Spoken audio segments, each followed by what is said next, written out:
د ننګرهار کرنیز وادي اماراتي شرکت کارکونکو ته نوي مسؤلین وروپېژندل شول. د ولایت مقام بشري سرچینو رئیس مولوي عبدالله ساجد د نوي مسؤلینو د تقرر حکم ولوست. د ننګرهار وادي کرنیز اماراتي شرکت اړوند د مالی او اداري ریاست د رئیس په توګه د محمد آجان راشد ګمارن، دویم د سوداګرۍ او بازارموندنې ریاست د رئیس په توګه د نبی الله نیازي ګمارن د وړاندیز د متن له توضیحاتو سره سم منظور ده. الحاج ملا محمد حسن اخوند د افغانستان د اسلامي امارت رئیس الوزراء.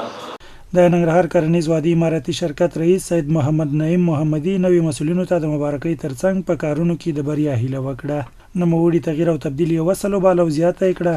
د دوی په ګمارلو سره به د کرنیز وادي شرکت چارې نورې هم ښې او ګړندۍ شي.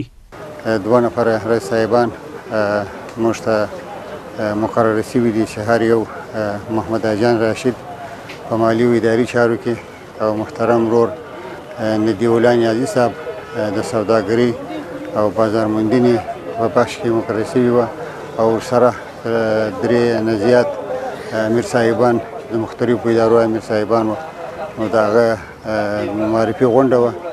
نوي ګمارل شوي مسؤلینو د سوداګرۍ او بازارموندنې رئیس نبی الله نیازي او مالي اداري چارو رئیس انجینر محمد آجان راشد ژمنه وکړه چې په پوره اخلاص به خپله دنده پر مخ وړي.